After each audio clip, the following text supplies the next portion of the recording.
and gentlemen of the press and the invited guests. I have a presentation on the indoor pavilion design. One, I'll first say that when I was approached with the idea of to design the indoor pavilion design, I looked at it and I tried to put a meaning to it, because I realized that if you design something and there's no meaning or there's no idea behind it, it's more or less, you might not easily communicate the idea to the viewer.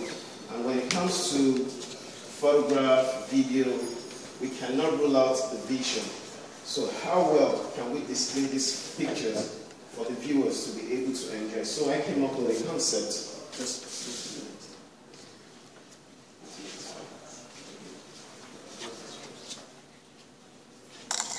So I came up with a design concept called cone of vision. Next slide.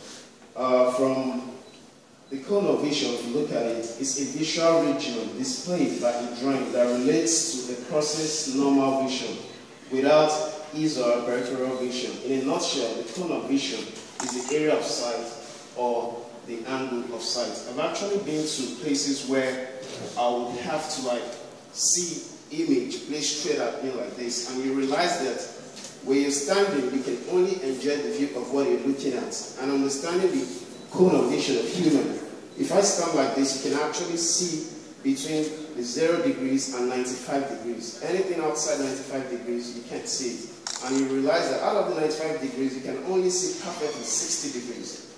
If I'm looking at you, I can see a bit of light coming from here, but I can't get the detail of what is coming. So in order for me to be able to view it very well, I should be able to place it at an angle. And looking at this figure here, what I was trying to explain, looking at the right eye, these are details of viewing image. Looking at the right eye, this red dot shows you the angle at which you can actually see. Probably a bit of light is coming from here. You have an idea that there's something at this side. And here you're having the perfect 60 degrees. And same thing onto the left side.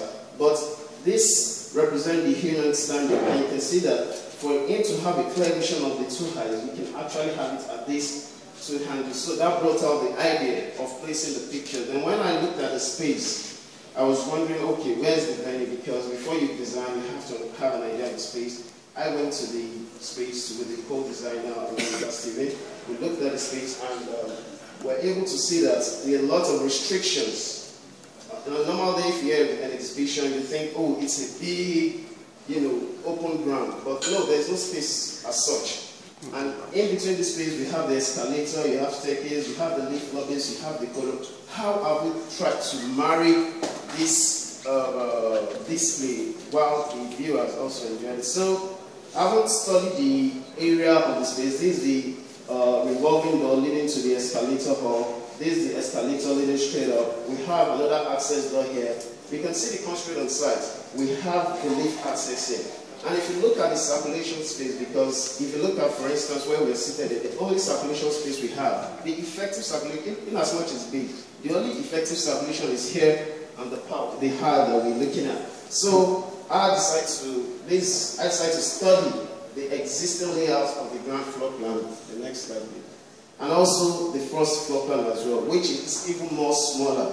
So that's brought up the challenge of how to be able to display this image and maximize the space, because what we're doing is about maximizing. If we say we want to place one image per floor or one image per space, we might not be able to achieve all. So in my design, next slide please, I try to use, if you look at this red line shows the proposed layout of the box we're going to use. And if you look at, for someone standing here and having a picture displayed here, is going to have a shared view of the image. So while standing, it can view two images, which will also reduce the circulation from one spot to the other. And looking at the freestanding, so we had to map out the boards round the wall and also still achieve a little bit of circulation within the space. And coming to the idea behind having this one at the middle, when you enter into a place and you just see something straight at you, it looks like a stumbling block. So what I did was to turn it at an angle while the viewer could stand there and without obstructing the flow of the environment. The next slide. Same thing happened upstairs too. We try to maximize also the side of the wall. This escalator, the lift channel will still be working while we still have the picture displayed there. So that was the basic idea. Then when we looked at it, we saw that we could have so many images than we thought initially. So these are the little things that was put into it for this design. So we hope on that day people will enjoy this view of the. So next, this is the three-dimensional image, so it might not be really clear for the ground floor where you have people standing and looking. It's just a three-dimensional illustration. Thank you very much. Before you leave, maybe you could say a few words about the capacity development and integration program that partnership with LagosPhoto kind of came about to. Yeah, it all started when I saw I actually saw some image. I was inquisitive. I went in there and I was up in here.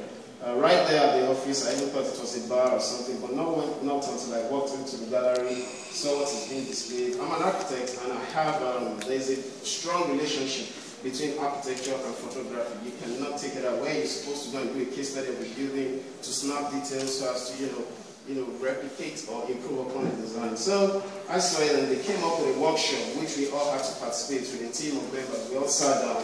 We brainstormed, we came up with, and for someone to have been able to achieve something, there might be different trials.